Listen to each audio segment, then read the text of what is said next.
What is up, New Beginnings Church? Happy Friday morning to you. Welcome to this devotional series we're doing, a week with my friend Shane Willard. The previous week was all on the Lord's Prayer. If you missed that, you got to go watch it. This week has all been on the book of Revelation. Now, you've talked about the beast. You've talked about some of the seven churches, the symbolism, a lot of that stuff.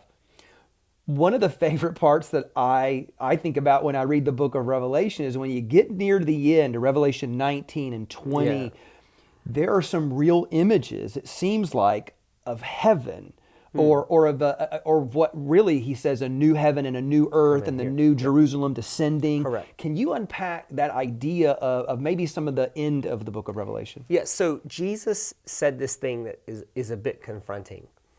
In the Gospels, he said, at the renewal of all things. And Paul talked about the reconciliation of all things. And then Peter talked about the restoration of all things. And I think not a lot of people, but some people would rather argue about where all things ends. And it's never with them. It's always, I'm in, but somebody's got to be out. And so there's all of that. And I'll leave that discussion for another time. I think what's important is to say that Jesus' work in people is bigger than any of us think. I think that's a safe strategy. That's a safe place to be. And what you see in the book of Revelation shouldn't surprise us, is when it gets to the end and John's talking to these oppressed people in Asia Minor, and he's giving this grand vision, like, hang in there, man. I have seen how this ends, and Domitian doesn't get the last word, Jesus does. And then there's this mirror image remez. Remez in Hebrew is a hint or an allusion to something in the past. Where he says, Jesus, the Lamb, cries down from heaven, behold, I make all things brand new. And so there's this culminating moment where the thing Jesus predicted comes to pass. It's this beautiful victory. And he goes into and he says, as always in the book of Revelation, I look for the big story. The big story is the Roman Empire, the oppressed church, the encouragement to hang in there, right? The small story are the specific people he's talking about. But then, of course, there's our story. And I wouldn't want to end a week on this without somehow bringing it to our story. And when John describes what he sees there, he's like, this city comes down, and there are people inside it, and they're wearing white, and they're the bride. This great metaphor around Exodus, and anyway, that's a whole other thing. And it says, the gates of the city never shut, and inside the gates are the people dressed in white. But outside the gates are dogs, sorcerers, sexually immoral, thieves, anyone that loves and practices a lie. Now, this is after hell's been destroyed. This is after the new heaven, all things have been made brand new. And so after all of that, you still have people in, and you still have people choosing to be out. And then it says, and the Spirit and the bride compel them to come. Now here's where it gets really interesting. It doesn't say they move. It doesn't say they don't.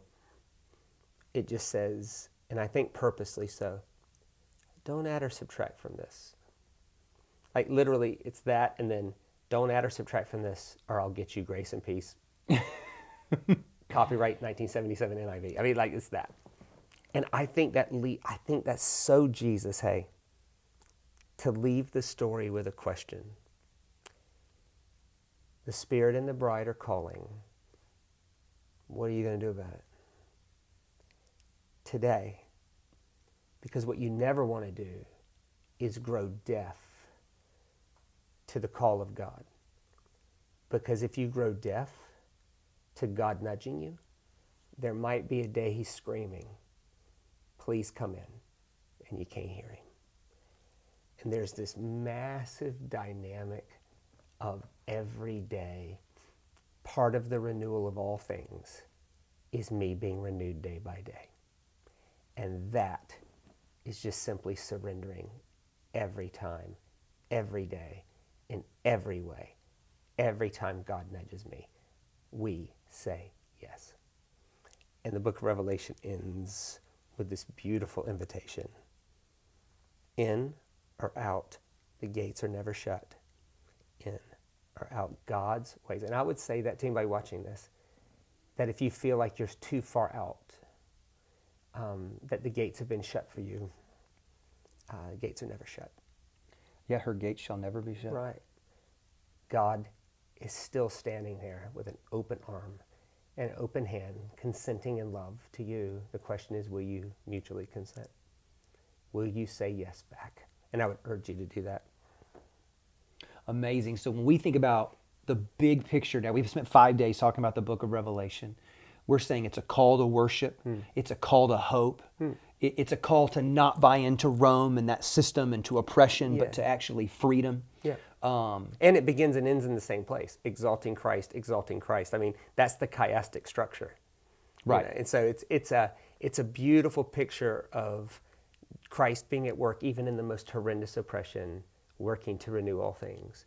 The question is your life an act of worship or an act of oppression? Right. If God's going to do a new heaven and a new earth and you've been invited in, get in on it. Get in on it Get in on it. Play ball. Do your part. Well, what's interesting is that when you take the book of Revelation and it's like, hey, there's an invitation to come, get in on it. Yeah. And then go back to what we talked about last week. Our Father who is as close as the air I breathe. I'm going to hallowed your name. Like right now, today, how can I make the most of the breath that you've given me? Yes. How can I hallowed your name? Yeah. And then you look at the book of Revelation, you're like, no. How can I make the best of what God has given me? Correct. To be a part of that new Yes. heaven and that new earth that God's creating. Yes. Church, I love you so much. I hope you've enjoyed hanging out with Shane Willard. I want to encourage you again, go to shanewillardministries.org, get his stuff on the Lord's Prayer, Revelation, all the other stuff. There's so much good stuff there. So I just want to say a big, big thank you from New Beginnings Church. Love our conversations. Likewise. Bless you, man, and God bless you. Love you guys. We'll see you this weekend.